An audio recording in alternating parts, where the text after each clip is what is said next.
Action news में आप हजरात का इस्तकबाल है। मैं हूं मुफ्ती वहीदुज्जमा सिद्दीकी और आज हमारे साथ एक्स MLA वारिस पठान साहब और AIMIM के स्पोक्सपर्सन मौजूद हैं। हम MIM के स्पोक्सपर्सन से सिटीजनशिप अमेंडमेंट एक्ट और NRC पर गुफ्तगू करेंगे। पठान साहब, आपका इस्तकबाल है। पठान साहब, हमारा सबसे पहला सवाल ये है कि सिटीजनशिप अमेंडमेंट एक्ट, आप चूंकि एक वकील भी हैं, एडवोकेट भी हैं और MIM के स्पोक्स पर्सन भी है आप, तो सिटीजनशिप अमेंडमेंट एक्ट पर इसको आप किस नजरिया से देखते हैं? कि मैं देखता हूं कि ये असंवैधानिक है। क्यों? संविधान में आर्टिकल 14 है, राइट टू इक्वालिटी की बात करता है, और ये जो सिटीजनशिप अमेंडमेंट एक्ट लाया इन्होंने, ये इक्वालिटी के अगेंस्ट आर्टिकल 14 का प्योर वायलेशन है। क्योंकि इसमें एक तबके के लोगों को तो आप सिटीजनशिप दे दोगे, मगर वहीं पर दूसरे जो परसिक्यूटेड मुस्लिम्स हैं उसको आप नहीं दोगे।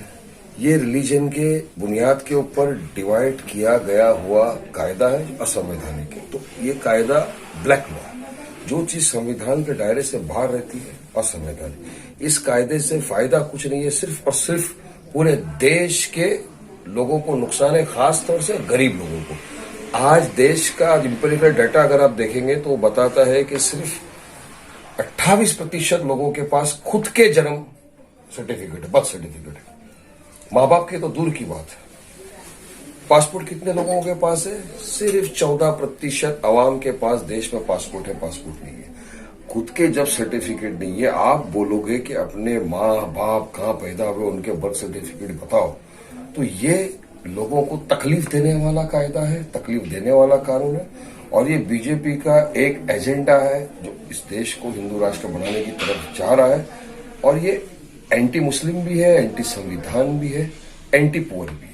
पठान साहब, मेरा आप पर एक सवाल ये है कि आज आपने अपने प्रोग्राम के जो स्पीच में कहा है कि आसाम में जो 19 लाख में से 5 लाख मुसलमान बांग्लादेशी हैं, आप इसको किस हिसाब से कहते हैं? कि आसाम में NRC हुआ?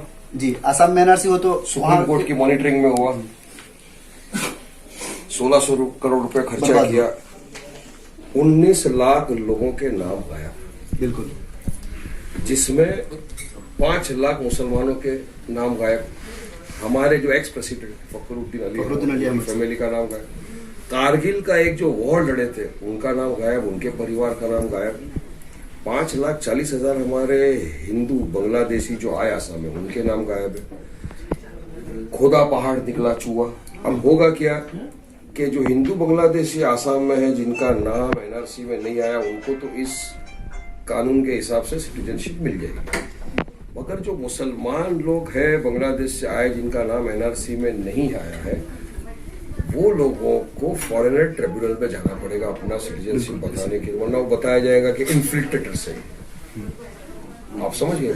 इसीलिए ये कानून जो बनाया है, ये एक सिर्फ और सिर्फ लोगों को तकलीफ देने वाला, संवैधानिक डेमोक्रेसी के अगेंस्ट, सेक्युलरिज्म के अगेंस्ट वाला कानून है। क्योंकि हम लोग इस देश में पैदा हुए, ये कानून बनाकर इन लोगों ने हमारे बुजुर्ग जिन्होंने इस देश के लिए जाने गंवा दी, उनका अपमान किया, शहीद हुए। सर, पठान साहब, मैं एक CA की तरफ आपको लेके जा रहा हूं। मैं सिटीजनशिप अमेंडमेंट एक्ट जिसको लाया है, हमारी मौजूदा हुकूमत कहती है कि ये पाकिस्तान, बांग्लादेश, अफगानिस्तान से जो आने वाले हैं उनके लिए होगी।